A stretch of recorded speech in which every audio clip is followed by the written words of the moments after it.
혹시 등기부등본 하나만 믿고 있다가는 전 재산 날리게 될 수도 있다는 사실 알고 계셨나요?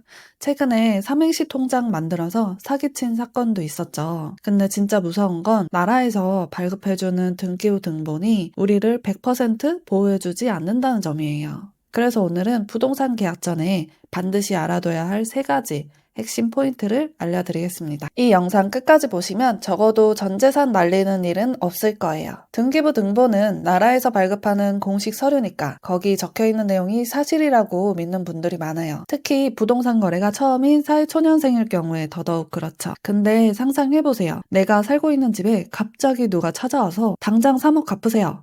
안 갚으면 이 집 경매로 넘깁니다. 이러면 얼마나 당황스러울까요?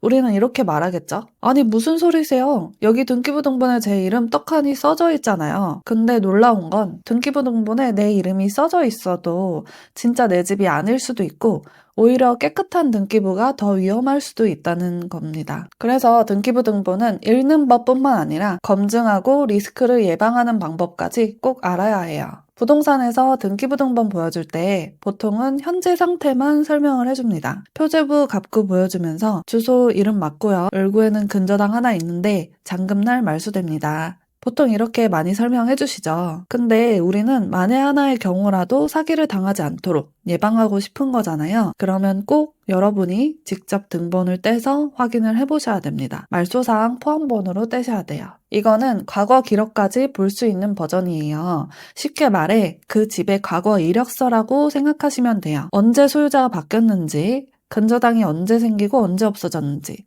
이거를 시간 순서대로 차분히 보세요. 특히 최근 1년 사이에 근저당이 말소된 경우에는 그 은행에 직접 연락해서 진짜 대출 상환이 끝났는지 확인해 보시는 게 좋습니다. 은행에서 본인이 아니라 협조를 못 해준다고 하면 부동산에 말씀드려서 집주인과 같이 확인할 수 있도록 부탁해 보세요. 왜 이렇게까지 하냐면 갑자기 큰 금액이 말소됐으면 그 돈을 무슨 수로 갚았는지 살짝 의심해봐야 될 필요가 있거든요. 보통은 매매나 전세할 때 동시에 갚는 분들이 많아요. 왜 이렇게까지 의심을 해야 되냐면 우리나라 등기부등본은 공신력이 없기 때문이에요. 즉 누군가 대출 갚았다는 서류를 위조해서 내더라도 형식만 맞으면 나라에서는 말소 처리를 해주는 경우가 있습니다. 그래서 등기부의 주인이 홍길동이라고 돼 있어도 진짜 주인이 홍길동이 아닐 수도 있고 근저당이 말소가 되어 있어도 실제로는 대출이 남아있을 수도 있다는 거죠. 이런 경우가 발생하면 당연히 소송하고 싸워야 되겠지만 그 스트레스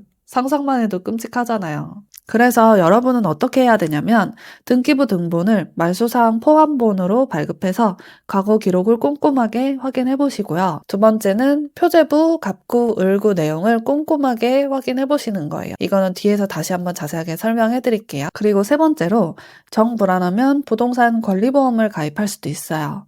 이 보험은 등기부의 오류나 사기로 인해서 피해를 보더라도 매매대금을 보상받을 수 있는 보험이에요. 보통 집값 3억 원 기준으로 10만 원 정도이고 처음에 한 번만 내면 됩니다. 참고로 저 이 보험이랑 아무 관련 없습니다. 그리고 부동산 사장님이 법무사분을 소개를 많이 해주시는데요. 그럴 필요 없이 법무통이라는 앱을 깔으셔서 견적서 요청하면 금방 견적서 한 5개는 들어오거든요. 그 중에 제일 저렴한 곳으로 고르시면 됩니다. 담보대출 받으면 은행 법무사 써야 되지 않냐 라고 물어보시는 분들이 있는데 대출은행 법무사는 근저당 설정 업무를 하는 법무사이고요. 소유권 이전 업무를 하는 법무사는 여러분이 따로 선임을 하셔도 됩니다. 근데 셀프 등기는 안 되는 경우가 많아요. 사실 은행 입장에서 좀 불안하잖아요. 큰돈 빌려주는데 여러분이 셀프 등기한다고 했다가 혹시 뭐 서류라도 하나 빠뜨리고 가서 소유권 이전이 안 되면 안 되니까요. 그리고 제가 경험 삼아 몇 번 셀프 등기 해봤는데요. 어차피 가끔 한 번씩 하는 거라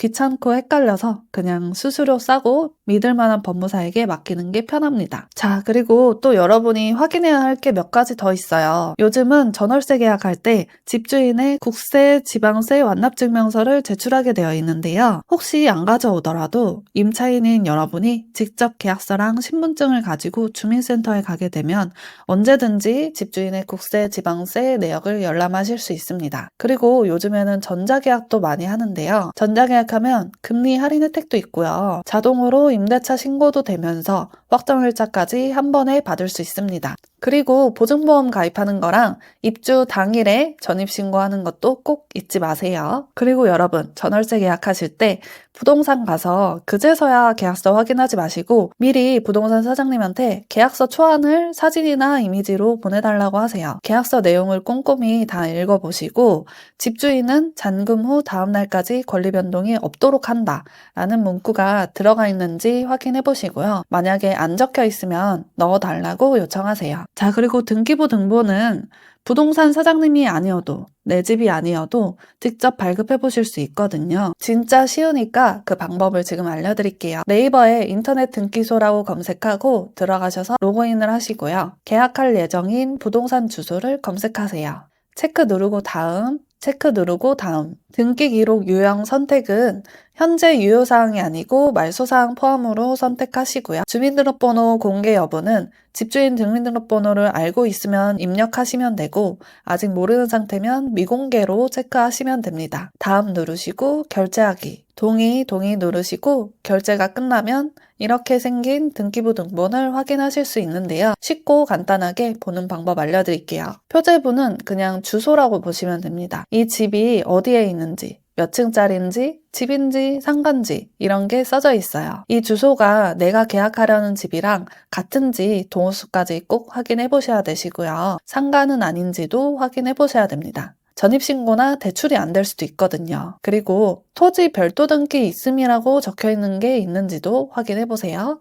다음 갑구입니다. 갑구는 한마디로 집주인이 누구냐라는 걸 적어 놓은 거예요. 계약할 때 등기부 등본에 써져 있는 이름과 신분증을 비교하시면 되고요. 갑구에 압류, 가압류, 가처분, 가등기, 경매, 환매 라는 말이 써져 있는지 확인해 보셔야 돼요. 이런 단어가 있으면 한마디로 소유권이 위태위태하다는 의미거든요. 그러니까 이런 글자가 보이면 부동산 사장님한테 꼭 자세한 내용을 문의해 보셔야 되시고요. 전문가한테도 따로 자문을 구해보세요. 다음 을구인데요.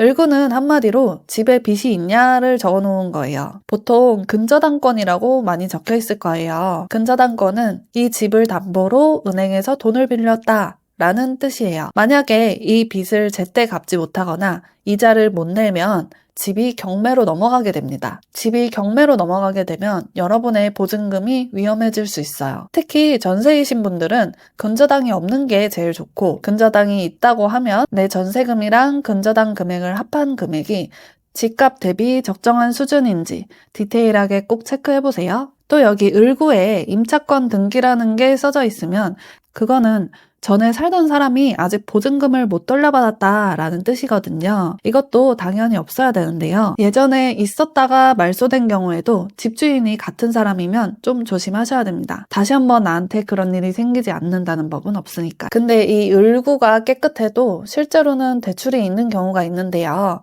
바로 신탁등기입니다. 아까 갑구에서 땡땡 신탁이라는 글자가 적혀 있으면 그 집은 홍길동이 주인이 아니라 땡땡 신탁회사가 주인이라는 뜻이거든요. 보통 집주인들이 신탁회사에 소유권을 넘겨주면서 신탁 대출을 받습니다. 그 대출 내용은 을구에 적혀 있는 게 아니라 신탁 원부에 적어 놓게 돼요. 왜냐? 신탁회사가 등기부상 집주인인데 내 집에 내가 근저당 걸어놓는 게 이상하잖아요. 그래서 등본에 신탁이라는 글자가 보이면 자세한 내용을 꼭 확인해 보셔야 됩니다. 마지막 정리해 드릴게요. 등기부 등본은 이렇게 생각하면 쉬워요. 표제부는 집의 주소, 갑구는 집주인이 누군지, 을구는 집에 빚이 있는지, 등기부 등본이 공신력은 없지만 그렇다고 안 보는 게 아니라 더 꼼꼼하게 봐야 내 돈을 지킬 수 있습니다. 그러니까 여러분 부동산 계약하실 때 꼭 말소사항 포함본으로 등기부 등본 발급해서 과거 기록 꼼꼼하게 확인해 보시고요. 최근 1년 사이에 근저당이 말소된 경우 은행에 직접 확인해 보시면 좋습니다. 표제부에서는 건축물이나 토지 별도 등기 이런 문구가 있는지 확인해 보셔야 되시고요. 갑구에서는 압류, 가압류, 가처분, 가등기, 경매, 환매,